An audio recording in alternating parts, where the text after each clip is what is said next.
તાલુકાના વડિયા ગામે રોડ ઉપરથી પાયલોટિંગમાં વપરાયેલ મારુતિ કંપનીની સફેદ કલરની ઇકો ગાડી તથા સફેદ કલરની મહિન્દ્રા કંપનીની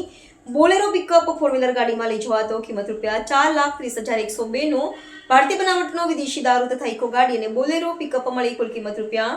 12,40,102 ના મુદ્દામાલને ઝડપી પાડતી local crime branch Chhota Udepur Shri Sandeepsinh police મહાનિરીક્ષક વડોદરા વિભાગ વડોદરાના તથા શ્રી ઇમ્તિયાઝ શેખ પોલીસ અધિક્ષક શ્રી છોટાઉદેપુરના એ સૂચના અને માર્ગદર્શન આપેલ કે દારૂબંધીના કાયદાનો કડક અમલ થાય તે મુજબ કાર્યવાહી કરવા માટે જિલ્લાના તમામ થાણાધિકારી શ્રી તથા તમામ શાખા ઇન્ચાર્જ શ્રીઓને પ્રોહિબિશનની ગેરકાયદેસર પ્રવૃત્તિ હેરાફેરી સદંતર રીતે નેસ્તનાબૂદ થાય તે રીતે સૂચના કરેલ જેન્વયે Shri MF Damor police inspector LCB છોટાઉદેપુરનાઓ LCB સ્ટાફના પોલીસ માણસોને સૂચના આપેલ જેન્વયે LCB સ્ટાફના પોલીસ કર્મચારીઓ નસવાડી પોલીસ સ્ટેશન વિસ્તારમાં ખાનગી વાહનમાં નાઇટ રાઉન્ડ પેટ્રોલિંગમાં હતા તે દરમિયાન LCB પોલીસ ઇન્સ્પેક્ટર શ્રીનાઓને ટેલિફોનથી સમજ કરેલ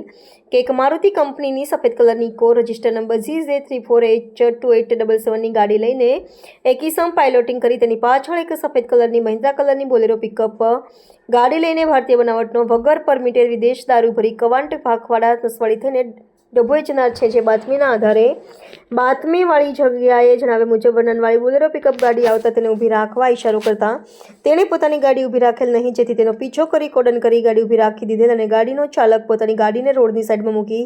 અંધારાનો લાભ લઈ નાસી ગયેલ હતો અને ગાડીમાંથી દારૂનો જથ્થો કબજે કરવામાં આવ્યો હતો।